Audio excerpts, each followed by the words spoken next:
Il est 6 heures du mat et on est de retour pour réveiller le BTP. Moi, c'est Nicolas Charton, communicant dans le bâtiment. Si l'écosystème du BTP, les méthodes de gestion de professionnels du bâtiment et le témoignage d'acteurs sur leur parcours et ceux qui les ont amenés à œuvrer sur le BTP t'intéressent, alors tu es au bon endroit. On va venir mettre en lumière différentes thématiques avec des experts du métier. Maintenant que tu en sais un peu plus, choisis ta boisson chaude préférée et profite de l'épisode qui va suivre. Bonjour à tous, on se retrouve pour un nouvel épisode de 6 heures du bat. Aujourd'hui, on reçoit Mathieu Agel. Salut Mathieu. Salut. Mathieu, comment vas-tu? Mais moi, ça va toujours, tu sais. Cool.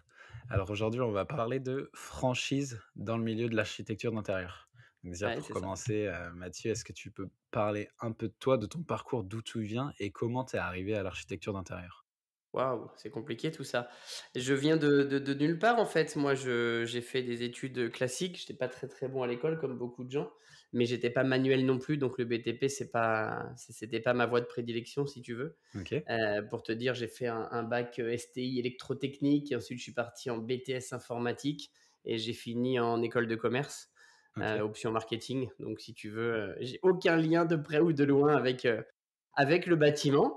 Mais voilà, j'y suis arrivé Par la un, force un des peu de choses, quoi. force, Ouais. par la force des choses, c'est ça. Ouais, comment c'est arrivé? Parce que du coup, c'est clair que on arrive rarement, dans le BTP par hasard et je suis un peu, l'exemple parfait pour le dire parce que ce parcours-là que tu présentes, c'est un peu le mien pour l'instant, mais au final, regarde, on se retrouve à enregistrer un podcast qui s'appelle 6 heures C'est du mat ça. qui réveille le BTP donc comment tu es arrivé jusque-là finalement? Mais donc moi, comme je te disais, j'ai fait une école de commerce et c'était une école qui se faisait en 3 ans, OK, 3 ans en alternance avec les 6 derniers mois de la scolarité qui devaient se passer, à temps plein en stage en entreprise. Et OK, moi, si tu veux, à ce moment-là, j'étais, stagiaire, j'étais assistant marketing dans une boîte qui faisait des systèmes de sécurité d'alarme, qui était une jolie petite boîte, mais c'est vrai que voilà, moi l'alarme, m'intéressait pas forcément plus que ça. OK. Et les 6 derniers mois, j'ai demandé à mon directeur d'école d'avoir une dérogation pour ne pas faire mon stage à temps plein, mais monter ma boîte pendant ces 6 mois et faire mon rapport de stage finalement de fin d'année sur ce montage de boîte.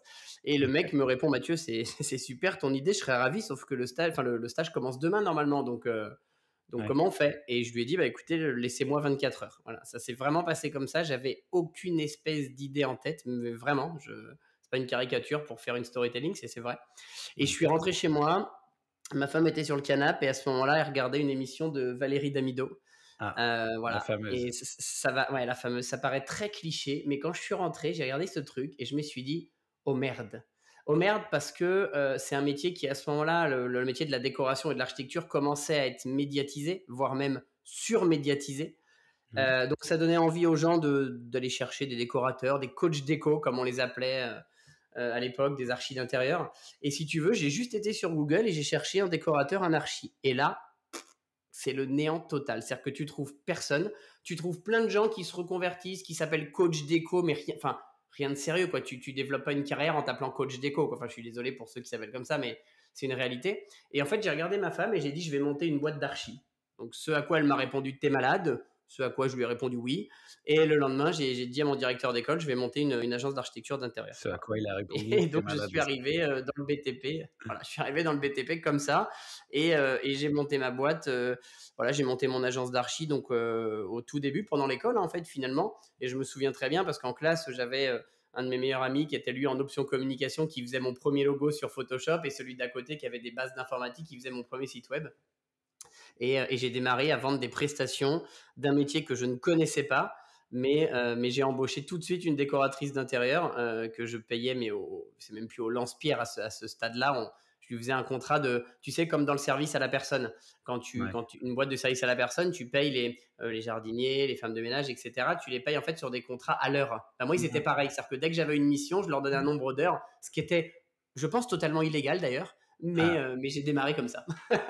ah ouais, une belle transition du coup avec ma prochaine question qui est, parce que du coup toi actuellement donc, je sais pas si c'est toujours la même boîte mais, tu es donc, fondateur de MH Déco, MH pour Mathieu Agel bien sûr C'est ça. et bah, voilà, c'est un peu la genèse de ton projet si je comprends bien, c'est comme ça Ouais, qu'est né, MH Déco, c'est ça? ouais, c'était cette boîte-là. Alors après, ce qu'il faut savoir en petit aparté, c'est qu'entre MH Déco en 2008, donc quand je l'ai monté, et aujourd'hui, j'ai monté 4 autres sociétés à côté, OK. finalement avec des associés que j'ai fini par revendre, etc., pour vraiment me concentrer sur MH Déco. Mais l'idée, ouais, c'était ça. C'est la même boîte, sauf qu'au début, c'était une agence d'architecture d'intérieur où j'ai embauché une archi, puis deux, puis trois, puis j'ai eu jusqu'à 5 salariés en région parisienne.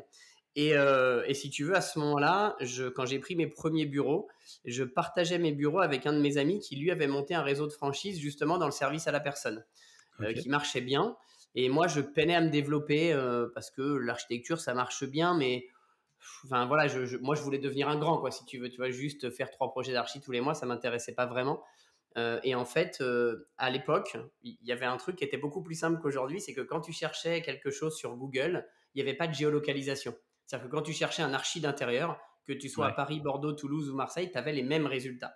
Et OK. donc, grâce à mon site, parce que finalement, j'étais le seul entrepreneur, tous mes concurrents, c'était des décorateurs, des coachs déco qui avaient aucune compétence ni en marketing, ni en référencement, ni en site web, ce que moi j'avais à ce moment-là. Donc j'ai bien référencé mon site et j'ai commencé entre 2011 et 2013 à avoir des demandes de devis partout en France. Alors, quand je dis partout, attention, hein, ça ne veut pas dire que j'en avais tous les jours, mais de temps en temps, tu en avais une à Lyon, une à Bordeaux, une à Toulouse. Et à ce moment-là, je me suis dit, bah, en fait, ce que je vais faire, c'est comme il y a plein de décorateurs qui ne gagnent pas leur vie en France, bah, je vais aller les chercher et je vais les sous-traiter. C'est-à-dire que quand j'aurai un projet à Lyon, bah, je sous-traite, etc., etc. Donc j'ai démarré comme ça. OK. Et puis, je me suis vite rendu compte que dépenser de l'argent en communication pour reverser la moitié à des archis locaux, finalement, c'était absolument pas rentable. C'est-à-dire que tu te développais, mais il te restait rien finalement.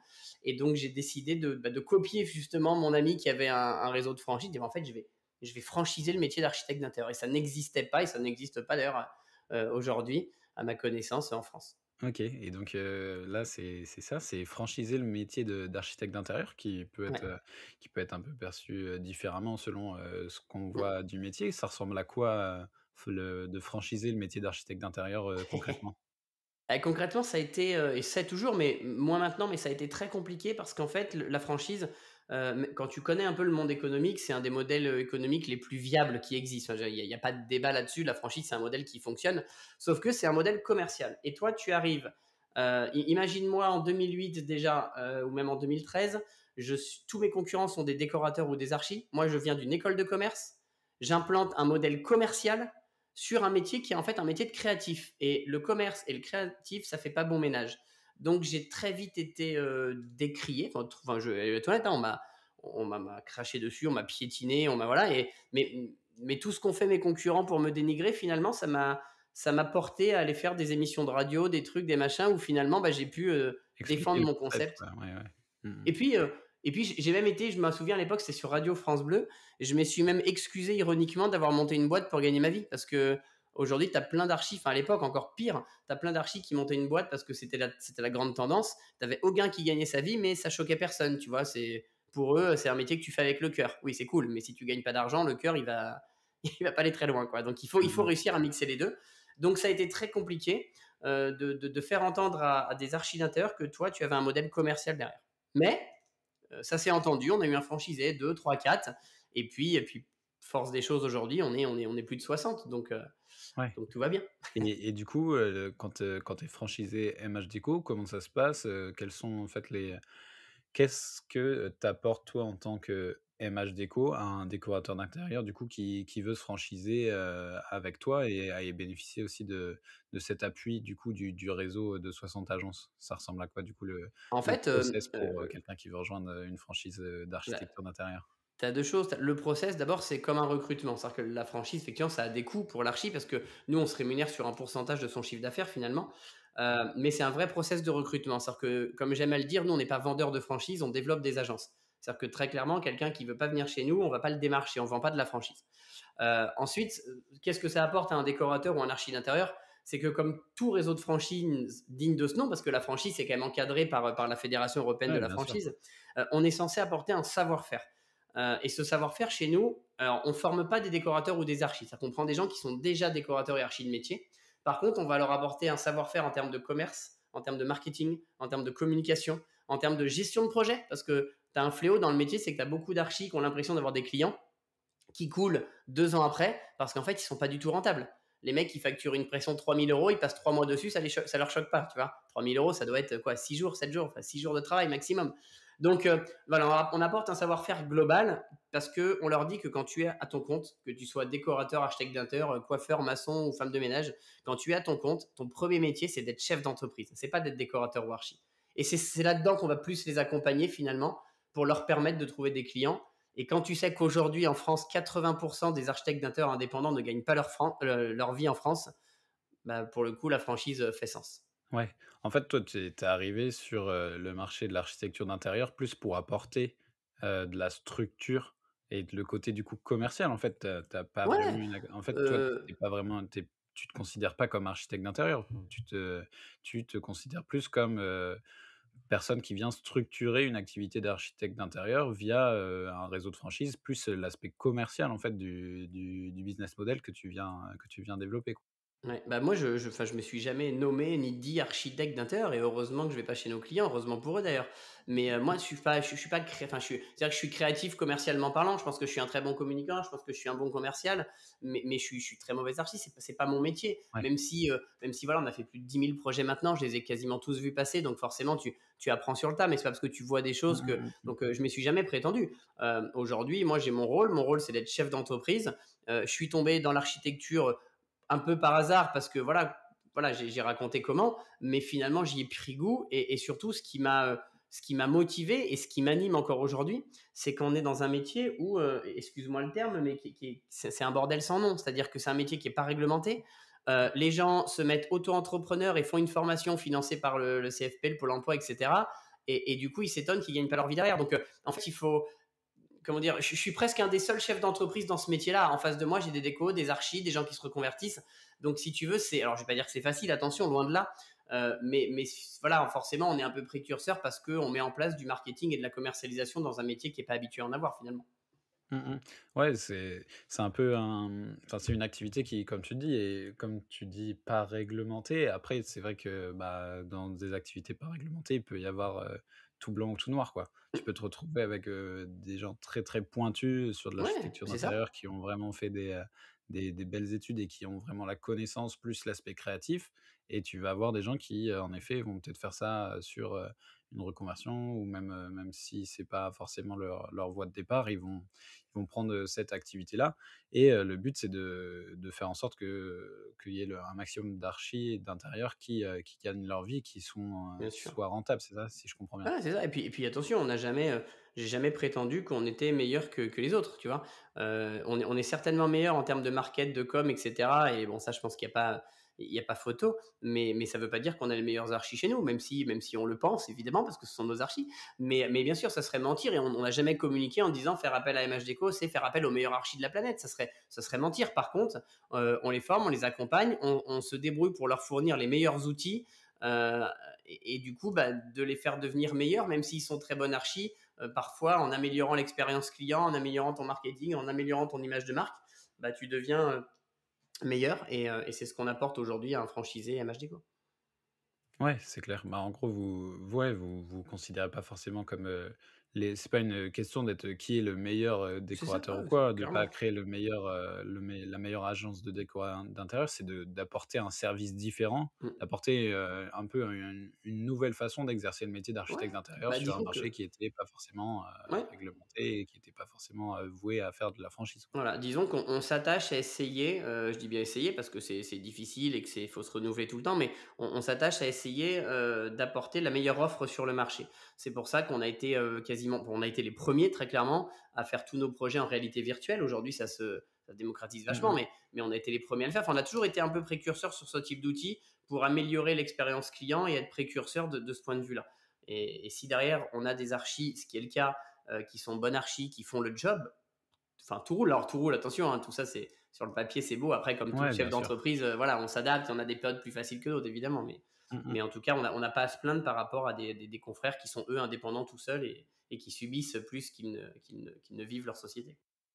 Ouais, c'est clair. Et là, actuellement, en 2023, on a un peu esquissé le sujet. Ça ressemble à quoi MH Déco? C'est 60 agences, mais c'est quoi la structure? Où est-ce que vous êtes présent? Et puis, quelle typologie combien de projets vous gérez? Donne-nous un peu plus de fond là, un peu plus Ouais, bah, de fond aujourd'hui, sur le MH Déco. à l'heure où on se parle, c'est 62, ouais, 62 agences MH Déco, réparties, un peu sur toute la France. Alors évidemment, 62, c'est beaucoup et à la fois très peu, hein, par rapport au territoire. Si, ce qui est paradoxal, c'est qu'on a la plus grosse boîte du marché, mais on reste une toute petite boîte finalement. C'est juste qu'on est les plus gros du marché. Donc voilà, on est répartis un peu partout. On est en Bretagne, on est dans le Nord, on est dans l'Est, on est en Rhône-Alpes, on est en PACA. Voilà, on est partout avec voilà, des zones de trous encore un petit peu, mais voilà, 60 agences, on couvre une grosse partie du territoire déjà. On est 6 au siège avec moi, donc j'ai 5 salariés qui œuvrent avec moi, sachant que la chance, je ne sais pas si c'est une chance, mais en tout cas qu'on a eu, c'est que pendant la fameuse période du Covid, nous, on est passé de 25 à 50 agences et de 2 à 5 salariés. Donc, si tu veux, nous, Mmh. le Covid nous a fait beaucoup de bien pour deux raisons.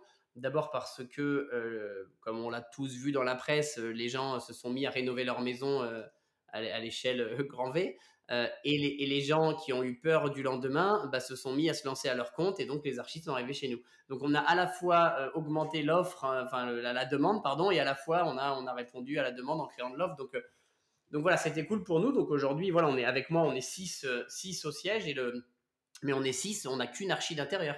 Le reste, c'est des gens qui sont à la com. Ma responsable du développement, elle a une école de management. Mon responsable com, Ouais. c'est une école de com. Enfin voilà, j'ai des gens qui sont vraiment des professionnels du marketing, de la com, du management pour accompagner des archis. Et on a forcément une archi d'intérieur parce que ça reste le nerf de la guerre. Il faut comprendre aussi comment travaillent Ouais. nos franchisés au quotidien. Donc il fallait qu'on ait une archi, c'était obligatoire. Mmh mh. Ouais, du coup, mais comme tu dis, c'est un peu l'histoire de 60 agences, c'est plus 60 points MH Déco en France. Après, c'est sûrement des structures assez, petites puisque du coup, tu viens apporter plus, le côté, entrepreneuriat de l'histoire, entrepreneuriat du modèle. C'est quoi la taille, à peu près d'une agence MH Déco? C'est entre 1 et 5 personnes? C'est Ouais, bah un en peu fait, plus? en fait, c'est la moyenne, c'est même une personne. C'est que si tu veux, agence, c'est vrai que c'est un beau terme hein, sur le papier, c'est vrai qu'on ne devrait même pas l'utiliser, mais enfin, c'est un terme pour dire agence, mais en réalité, nous, une agence égale un franchisé. C'est-à-dire qu'aujourd'hui, en fait, ce sont des décorateurs ou des architecteurs qui veulent se lancer à leur compte, qui viennent chez nous, qui sont à leur compte, ils travaillent de chez eux. Après, évidemment, force est de constater qu'avec l'évolution, on a des archis qui ont pris des bureaux, qui ont embauché des salariés, on a des archis qui se sont associés avec, on en a une qui s'est associée avec sa sœur, l'autre avec son mari. Enfin, tu as des belles petites aventures familiales aussi, mais en moyenne, ils sont un voire deux, et voilà, et la majorité travaille d'ailleurs à domicile. On a un métier, tu sais, qui fait partie, comme le BTP de manière générale, hein, c'est qu'on a beau faire un très bon mois et avoir des très beaux clients, bah, le mois d'après, il faut recommencer. Parce que ton client, il ne rénove pas sa maison tous les 2 jours, tu vois, il n'a pas 50 maisons secondaires. Donc, du coup, tu es sans cesse obligé de te renouveler, tu es sans cesse obligé de.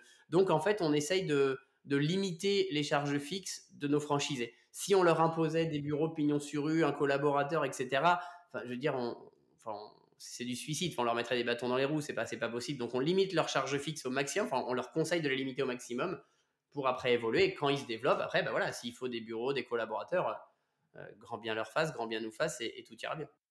Ouais, c'est clair, c'est pas basé, sur le modèle de franchise, comme on peut voir, par exemple, sur les agences IMO où tu vas voir, plein d'agences, un peu partout et puis, Non, on s'apparente plus si tu rapportes à l'immobilier, on s'apparente plus au réseau de mandataires, tu sais, comme IAD, ouais, Safety, où c'est bon, ouais, je vois bien. c'est pas le même modèle économique, puisque là, je crois que, enfin, c'est des Mmh mh. mandataires, c'est pas des franchisés, mais grossièrement, on s'apparente plus à ça. OK. OK, ouais, donc c'est vraiment un peu le côté, ouais, comme tu dis, tu as apporté plus un côté, commercial marketing Mm. à un secteur d'activité qui était vraiment très créa, très, bah, visuel, Ouais, très, et puis, dans le concret quoi, dans la prestation c'est ça. et faire en sorte que ça permette de développer l'activité. C'est clair que c'est ton profil, marketing à la base, hein, Oui, qui fait que tu as voulu développer cet aspect-là. mais ce qui est C'est ce un qui truc que tu est développes pas mal. non, et puis ce qui est intéressant, c'est qu'aujourd'hui, je pense, alors à chaque fois que je dis ça dans une interview, c'est toujours très prétentieux, mais c'est une réalité, c'est que je pense qu'aujourd'hui, il y a pas beaucoup de personnes sur le marché qui connaissent mieux le marché de l'architecture d'intérieur que moi en France. Parce qu'en fait, d'abord en face, on a que des décorateurs, des archis qui, bah, sont noyés dans leur bulle à eux, et c'est normal, ils sont entrepreneurs, ils ont la tête dans le guidon.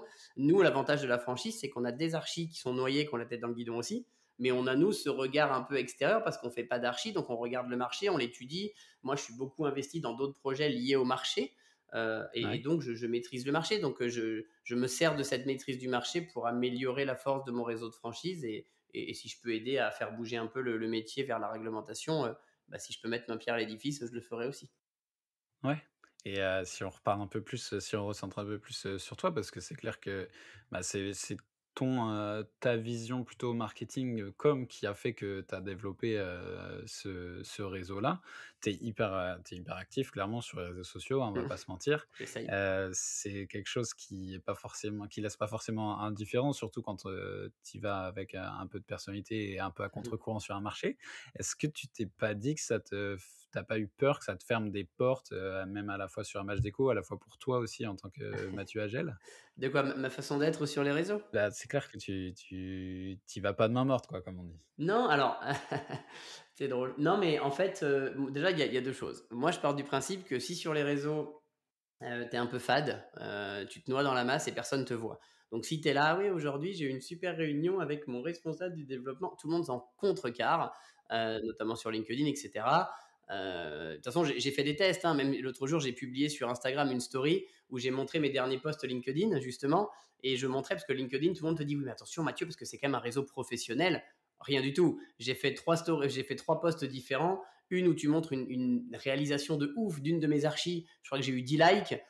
Une où j'étais au bureau avec mes enfants, j'ai eu 2000 likes. Et une où j'étais malade, je travaillais dans mon lit avec un PC portable et il y avait un bout de mon téton qui dépassait, je crois que j'ai fait 100 000 vues. Enfin, donc, moi j'ai vite compris qu'il fallait être à contre-courant. Après, comme tu dis, effectivement, on se pose la question de on pourrait se poser la question, est-ce que ça ferme des portes? Moi, je pense qu'aujourd'hui, avec le recul, ça m'en a beaucoup plus ouvert que fermé. Je m'explique. Aujourd'hui, tu as la majorité des architectes d'intérieur en France, ils connaissent plus Mathieu Hagel que MH Déco. Donc, grâce à cette personnalité, on peut m'aimer, on peut me détester, mais ceux qui vont accrocher, finalement, bah, découvrent MH Déco, ce qui nous a aussi permis de beaucoup recruter. Donc, moi, je pars du principe, tu vois, j'ai même demandé à mes équipes au bureau d'arrêter la communication sur MH Déco pour recruter, parce que finalement, c'est moi qui l'a fait avec ce type de personnalité. En revanche, on se concentre sur la OK. communication client, mais moi, euh, là où ça ferme pas de porte d'un point de vue chiffre d'affaires et clientèle, c'est que moi je suis pas du tout connu du grand public ou des clients particuliers, c'est pas du tout mon dada. Je cherche pas à Mmh devenir mh. une personnalité publique, je cherche à devenir une personnalité sur le marché de l'architecture. Donc OK. effectivement, je suis à contre-courant. Évidemment, j'ai mon franc-parler. Évidemment, je suis pas le chef d'entreprise costard cravate qui va parler un petit peu comme ça avec un manche à balai dans le... Enfin, bref. Et donc forcément, ça interpelle, les gens regardent. Sauf que la force que j'ai pour moi, et pour le coup, je le pense vraiment, c'est que peu importe la façon de parler, peu importe la manière dont je le dis, j'ai jamais dit de conneries. C'est-à-dire qu'en fait, même les gens qui finalement me détestent parce que je parais hautain, but de ma personne, etc., ils sont obligés de se dire putain, il est con, mais il a raison quand même, tu vois.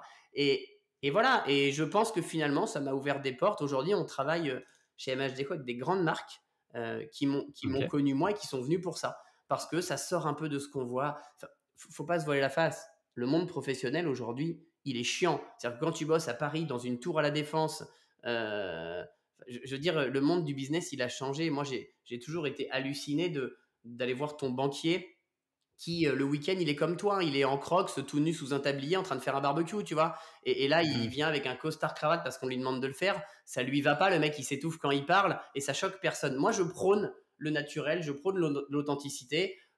Tu vois, à une époque, on parlait beaucoup enfin, même encore aujourd'hui, hein, ah, il faut pas recruter cette fille ou ce monsieur parce qu'il est tatoué, il est ci, il est ça. Ouais. Non, au contraire. Enfin, moi, je veux dire, j'ai 2 filles au bureau. Le fond plus que la forme du coup. Mais c'est ça, Là, moi j'ai c'est le 2 fond j'ai qui j'ai 2 compte, quoi. filles au bureau qui travaillent avec moi qui sont tatouées de partout et ça a jamais choqué personne, tu vois? Enfin, je veux dire, voilà, moi je Ouais. travaille, voilà, bah, après, ce que je dis à tout le monde, alors moins aux franchisés, mais en tout cas plus ici au siège, je leur dis: «La seule raison pour laquelle je peux continuer à m'éclater sur les réseaux sociaux, à faire la grande gueule et à faire le petit garçon imbu de sa personne et capricieux, la seule raison, c'est qu'en face, le boulot soit irréprochable». Parce que si tu fais le guignol Oui. sur le net et que quand on voit ta boîte, ça casse pas 3 pattes à un canard, tu passes pour un con. Par contre, Oui. quand tu passes pour un con, entre guillemets, mais que derrière ça interpelle et que tu dis la vérité, que ta boîte fonctionne, que tu as 60 agences, ça calme. Et je me sers de ça. Et pour finir, parce Mmh. que je sens que tu vas reprendre la parole, pour finir, je dirais que c'est aussi ma petite revanche sur le début. Au début, tout le métier m'a décrié. Mathieu, il est commercial, il est ci, il est ça. Ben, aujourd'hui, ça me permet de leur montrer que, bah ouais, mais n'empêche qu'aujourd'hui, je suis le seul à avoir 60 agences en France.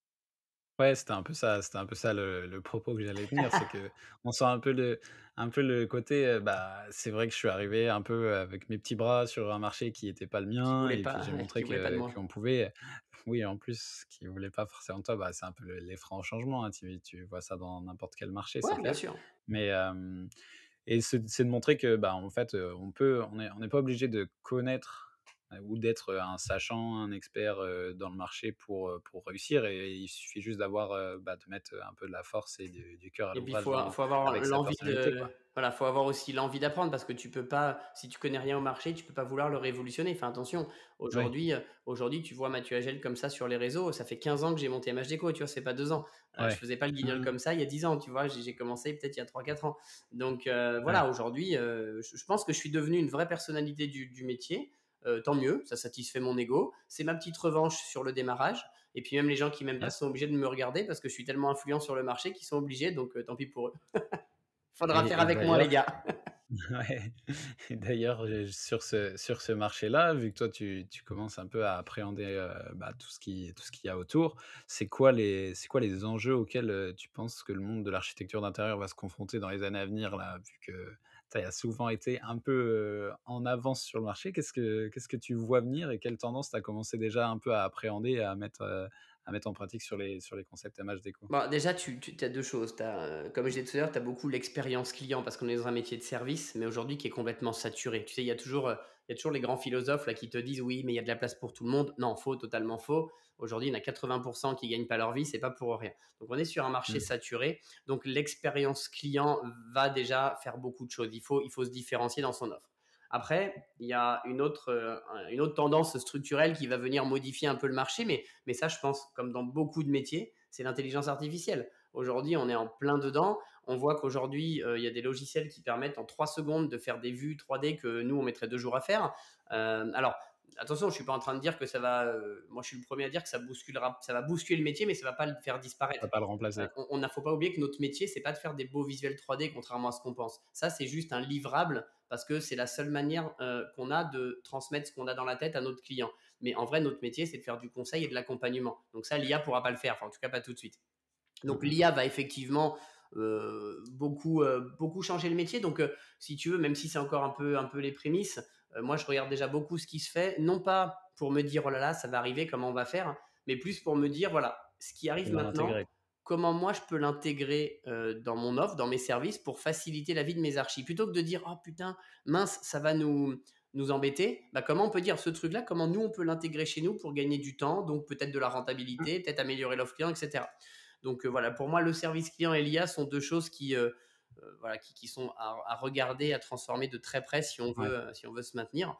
Et le dernier truc, c'est que ça fait 40 ans qu'il existe des organismes qui essayent de réglementer le métier. J'espère qu'ils y arriveront dans les 10 prochaines années, parce que le jour où une réglementation arrive, effectivement, ça va pas mal structurer le métier, ça va faire beaucoup de bien, de mal à certains certes, mais pour le bien du client final et pour le bien de la profession, ça serait cool qu'on arrive à réglementer ces métiers de décorateur et d'archi d'intérieur. Mmh mh. Ouais, parce que comme tu dis, en fait, tu peux, si tu as envie de dire, «Je suis, décorateur d'intérieur», demain, je crée un compte, moi, sur, n'importe quel réseau, je crée une structure et je peux dire que je suis décorateur d'intérieur, c'est ça? Oui, mais je vais te dire même pire que ça, c'est qu'aujourd'hui, tu peux dire aussi que tu es architecte d'intérieur. Ouais, Le mot architecte, OK. oui, est réglementé par l'ordre des archis, mais le métier d'architecte Ouais. d'intérieur ne l'est pas. Donc aujourd'hui, n'importe qui peut se dire architecte d'intérieur. Et c'est là où c'est compliqué parce que si on pense au client, le mec qui a fait une reconversion en 3 mois, qui se dit architecte d'intérieur et qui a eu zéro chantier à son actif, techniquement, il Ouais. n'a pas les compétences de se dire archi d'un point de vue client. Donc je pense qu'il faut aussi être intelligent et penser à son client. C'est aussi pour ça que nous, Mmh on a mh. mis une politique interne chez nous où même quelqu'un qui est décorateur peut faire de l'architecture d'intérieur. Par contre, avant de le faire, on attendra qu'il ait les compétences. Nous, quelqu'un Ouais. qui est décorateur de profession ne peut pas s'appeler architecte d'intérieur en termes de communication si nous, on ne l'a pas validé en amont. Et pour moi, c'est important parce OK. que c'est important pour le client final. Et c'est cool de monter une boîte, de vouloir gagner sa vie, de faire plein de belles choses. mais l'intérêt premier, c'est quand même de satisfaire ton client et de ne pas le tromper et de faire les choses correctement. Et ça, c'est vraiment. Oui, et le reste viendra en fait au Et final le si tu reste arrives à viendra, bien satisfaire, sûr, mais complètement. Il faut mmh penser à son client, il faut arrêter de penser à, faut arrêter d'être le nombril du monde, dire moi je suis chef d'entreprise, je dois gagner ma vie, je dois faire ci, je dois faire ça. Je fais un petit aparté, les gens qui me connaissent le savent, hein. Aujourd'hui, tu as plus de 50% des architectes d'intérieur qui n'ont pas d'assurance décennale. C'est une obligation, c'est inscrit dans le code civil. C'est-à-dire que c'est une Ouais. obligation, et en fait, ils ne le font pas parce que c'est trop cher.